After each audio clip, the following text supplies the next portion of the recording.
আসসালামু আলাইকুম আমার প্রিয় ভাই ব্রাদাররা, চলে আসলাম আমার শহরেই একটা জাদুঘর। তো আমি আগে জানতাম না এখানে এত সুন্দর একটা জাদুঘর আছে, চলে আসলাম। তো আসার পরেই ঢুকলাম, ঢোকার সাথে সাথেই সামনে দেখে গেলাম যে বিশাল এক কুমির। তো কুমিরটারে তারা সংগ্রহ করে রাখছে। যাই হোক, আবার সামনে আগাইলাম, আগায় দেখি একটা হরিণের মতো, আসলে এটার নাম তো আমি বলতে পারতেছি না, চুক্কা চুক্কা দুইটা শিং, খাড়া খাড়া দুইটা শিং। তো যাই হোক, ওইটাও দেখলাম। পাশে দেখি কি জেব্রা শিকার করা অবস্থায়, মানে জেব্রা শিকার করছে বাঘে, ওই অবস্থায় জেব্রা আর বাঘ তুলে নিয়ে চলে আইছে। তারপর আইনা জাদুঘরে রাখিয়ে দিছে। তো আমি তো দেখতেছিলাম যে আসলে ওরা যদি জিন্দা হইতো তাহলে ওদের পরিচিতিটা কী ছিল, কেমন কি করতো এখানে। ও তার পাশে আবার আর একটা দেখি ঘটনা। তো তার পাশে দেখলাম যে হরিণ শিকার করতেছে দুইটা বাঘে মিল্লা একটা হরিণ শিকার করতেছে।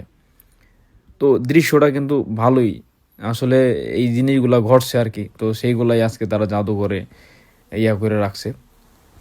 তো তারপরে আবার দেখতেছিলাম, তো আবার সামনে আগাইলাম, সামনে আগাইতে আগাইতে দেখতেছিলাম।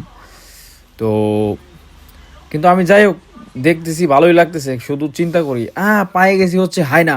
আরে এইটা হচ্ছে সেই হায়না, যেই হায়না নাকি বাঘরে পর্যন্ত ভয় পায় না।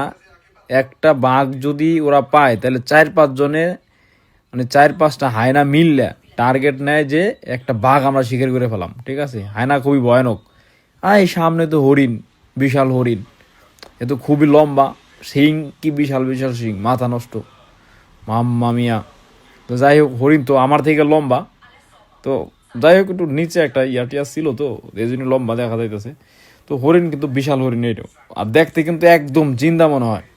তারপরে দেখেন এই যে আর একটা, এটা কি, এটা হচ্ছে মনে হয় বন ছাগল, মানে এটা বনে থাকে। তো এইটাও জিন্দাই মনে হয় সব কিছু দেখা। আবার উপরে দেখেন ওই কিরে, হাতির মাথা কাইটটা এনে রাখতে দিছে, দেখছেন পরিচিতি, ছাগলের মাথা, হরিণের মাথা সব কাইটটা রাখতে দিছে, দেখছেন। শিনো মামা, কি অবস্থা তোমার, কি খবর টবর কও।